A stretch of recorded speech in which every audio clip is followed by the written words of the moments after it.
गर्मियों का समय था। उत्तर प्रदेश के एक सुदूर इलाके में स्थित था बिशनपुर गांव। ये गांव बाहर से देखने पर तो बिल्कुल सामान्य था। खेत, कच्चे घर, मंदिर और पगडंडी से जुड़ी गलियां, लेकिन इसके बीचों बीच था एक वीरान कुआं, जिसे गांव वाले प्यासा कुआं कहते थे। वर्षों से कोई उसमें झांकता तक नहीं था। रवि वहीं खड़ा होकर उस कुएं में झांक रहा होता है। तभी वहां एक बुजुर्ग आता है। ए लड़के, क्या झांक रहा है अंदर? रवि डर जाता है।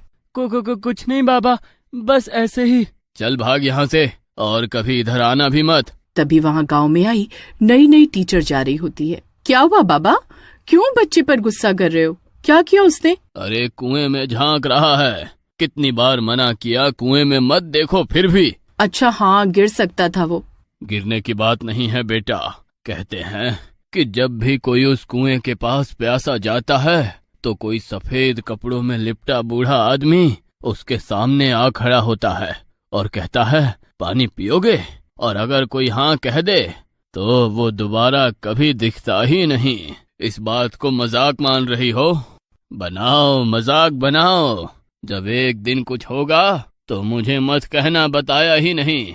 बुजुर्ग ये बोलते हुए वहाँ से चले गए। अरे लेकिन मैंने तो कुछ कहा ही नहीं है। कमाल है यहाँ के लोग भी। फिर एक दिन अचानक ही रविंद्र नाम का लड़का गायब हो गया। रविंद्र गांव के ही स्कूल में पढ़ने वाला होशियार बच्चा था। एक दिन दोपहर में क्रिकेट खेलते हुए प्यास लगने पर वो खेतों से होते हुए प्यासा कुआं की तरफ चला गया। उसके दोस्तों ने उसे जाते देखा था। उन्होंने उसकी आवाज भी सुनी थी, पर वो कभी वापस नहीं आया। वो कुएं की तरफ पानी पीने गया था। फिर हम इंतजार करते रहे, लेकिन वो नहीं आया। 4 दिन तक गांव में खोजबीन हुई, मगर रविंद्र का कोई सुराग नहीं मिला। तब गांव वालों ने फिर से उस बूढ़े भूत की कहानियों को याद किया। कहीं उन बाबा की बात सच तो नहीं थी? क्या पता क्या हुआ होगा उस बच्चे के साथ में। एक दिन राहुल भी उधर गया। मम्मी तो मना करती है, लेकिन अभी घर बहुत दूर है और प्यास भी लगी है। बस एक बार पानी पी लेता हूँ, कुछ भी नहीं होगा। लेकिन उसके बाद राहुल भी नहीं लौटा। इसके बाद घटनाएं तेज हो गई। 1 महीने के भीतर 3 और लोग गायब हो गए। हर किसी ने गायब होने से पहले पानी की बात कही थी। मैंने कहा था, लेकिन मेरी यहाँ सुनता ही कौन है? गांव में हलचल मच गई। लोग कुएं के पास जाना तो दूर, उसका नाम लेने से भी डरने लगे। बच्चे डर के मारे शाम से पहले ही घर लौट आते। स्कूल बंद हो गया और हर शख्स किसी अनहोनी की आशंका में जीने लगा। बिशनपुर में गर्मियों की छुट्टियों में एक नया लड़का आया, अर्जुन, जो लखनऊ का रहने वाला था। वो अपने मामा के यहाँ गर्मियां बिताने आया था। अर्जुन साहसी था, शहरी लड़का था और डर की कहानियों को सिर्फ मनगढ़ंत किस्से मानता था। जब उसने गांव में रविंद्र और अन्य लोगों के गायब होने की बात सुनी तो उसकी रुचि बढ़ी। उसने मामा से पूछा, मामा, ये सब लोग कुएं के पास क्यों गए थे और वहाँ क्या खास है? मामा ने गुस्से में कहा, उस कुएं के बारे में मत पूछ अर्जुन। वो जगह अब शगुनी है। जो वहाँ गया वापस नहीं आया। पर अर्जुन को अब और भी ज्यादा जानना था। अर्जुन ने एक रात अपने दोस्त दीपक और छोटू के साथ तय किया कि वे कुएं तक जाएंगे और सच्चाई जानेंगे, और रात 11 बजे चुपचाप घर से निकले। खेत पार करते हुए वे कुएं के पास पहुँचे। यहाँ तो कोई नहीं है। कुएं के पास हवा अचानक ठंडी हो गई। चारों तरफ सन्नाटा था, जैसे कुछ देख रहा हो। तभी अर्जुन ने देखा, एक बूढ़ा आदमी सफेद धोती कुर्ता पहने कुएं के पास खड़ा था। उसने धीमी आवाज में कहा, पानी पियोगे? अर्जुन और उसके दोस्त स्तब्ध रह गए। दीपक और छोटू तो डर के मारे उल्टे पांव भाग गए, मगर अर्जुन कुछ पल वहीं खड़ा रहा। लेकिन जैसे ही बूढ़े ने उसकी ओर एक और कदम बढ़ाया, अर्जुन की हिम्मत जवाब दे गई और वो भी भाग निकला। सुबह गांव में खबर फैल गई कि अर्जुन और उसके दोस्त कुएं तक गए थे। सभी घरों में डर और नाराजगी थी। अर्जुन के मामा ने उसे बहुत डांटा, पर अर्जुन डरने वाला नहीं था। वो अब जान चुका था कि वो भूत असली था। मगर वो कौन था? वो पानी ही क्यों पिलाता था? और जो लोग पानी पीते हैं वे कहाँ जाते हैं? उसने तय किया कि अब वो पीछे नहीं हटेगा। अर्जुन अपने मामा के घर में एक दिन पुरानी चीजें खोज रहा था। छत पर रखी एक लोहे की संदूकची में उसे एक फटी पुरानी, उस पर लिखा था, बिशनपुर जल सेवक, सन 1947।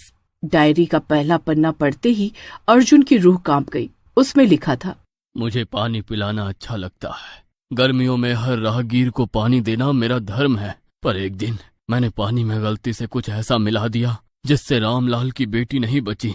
अब लोग मुझसे डरने लगे हैं। अच्छा, तो ये बात है। उसने भागकर अपने दोस्त दीपक को भी बताया। क्या सच में? गांव वालों ने लक्ष्मी चंद को जहर देने का दोषी मानते हुए उसे पीट पीट कर मार डाला। गुस्से में उसे कुएं में फेंक दिया गया। उस दिन के बाद वो कुआं प्यासा कुआं कहलाने लगा। और क्या लिखा था उसमें? डायरी में आखिरी पंक्तियां थी। उसमें लिखा था, मैं मर गया हूँ पर मेरी आत्मा प्यासों को पानी देने अब भी आती है, पर जो पिए वो मेरे साथ चला जाता है। अर्जुन ने ये बात अपने मामा को बताई। पहले तो वो आश्चर्यचकित हो गए कि ये डायरी पहले उन्हें क्यों नहीं मिली। ये सिर्फ आत्मा नहीं, एक अधूरी आत्मा है जिसे समाज ने मार दिया, पर उसका कर्म अधूरा रह गया। खैर, हमें इससे दूर ही रहना चाहिए।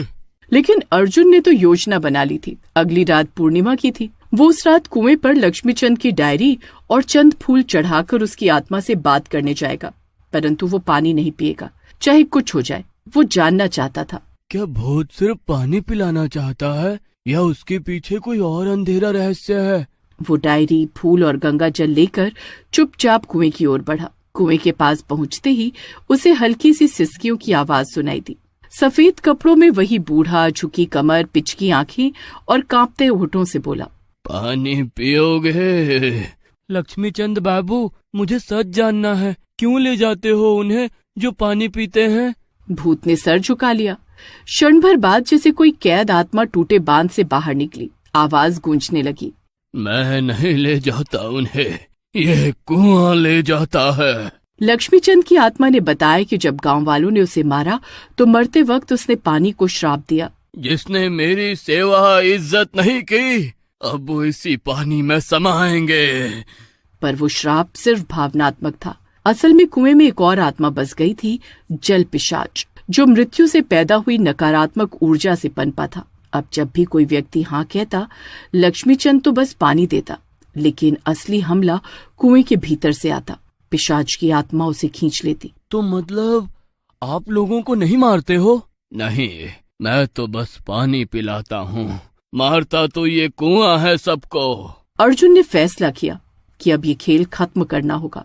उसने गंगा जल कुएं में छिड़का और लक्ष्मीचंद की डायरी को अग्नि में समर्पित कर दिया। तभी आसमान में गड़गड़ाहट हुई और कुएं से एक आकृति निकली। यही है वो जल पिशाच। अर्जुन ने शुद्ध मंत्रों का जाप शुरू किया जो उसने एक तांत्रिक से सीखा था। पिशाच तड़पने लगा और तभी लक्ष्मीचंद की आत्मा ने अर्जुन की आंखों में देखकर कहा, अब समय है मुझे जाने का, धन्यवाद बच्चे। एक तेज रोशनी हुई। भूत, जल पिशाच, कुआं सब शांत हो गया था। सबको पता चला तो सुबह गांव वाले देखकर हैरान रह गए। प्यासा कुआं सूख गया था। लोगों को समझ नहीं आया, मगर अर्जुन जानता था कि जल पिशाच अब नहीं रहा। बेटा, तू ठीक है ना? मैंने मना किया था ना तुझे। मैं ठीक हूँ मामा। उस दिन के बाद गांव में कोई गायब नहीं हुआ। मवेशी लौट आए। रविंद्र, सूरज और अन्य जो गायब हुए थे उनके बारे में कोई सुराग नहीं मिला, मगर गांव वालों ने मान लिया कि ये सब श्राप के कारण हुआ था। अर्जुन का गांव में नाम हो गया। लोग उसे छोटा तांत्रिक कहकर सम्मान देने लगे, पर अर्जुन के मन में हमेशा एक सवाल रहा, क्या वाकई वो आत्मा मुक्त हो गई या बस दब गई? वह लौट गया लखनऊ, मगर डायरी की एक आखिरी पंक्ति उसके जहन में अटकी रह गई थी, जो उस रात दिखी नहीं थी। 1 साल बाद बिशनपुर के स्कूल में एक नया जल सेवक आया। वही सफेद धोती, वही झुकी कमर और वही मुस्कान। पानी पियोगे? बच्चों में से एक ने खुशी से बोला, हाँ। लेकिन जैसे ही उस बच्चे ने लोटे से पानी पिया, उसका चेहरा पीला पड़ने लगा और वहाँ खड़ा मास्टर रमाकांत डर के मारे चीख पड़ा, लक्ष्मीचंद, तुम वापस आ गए?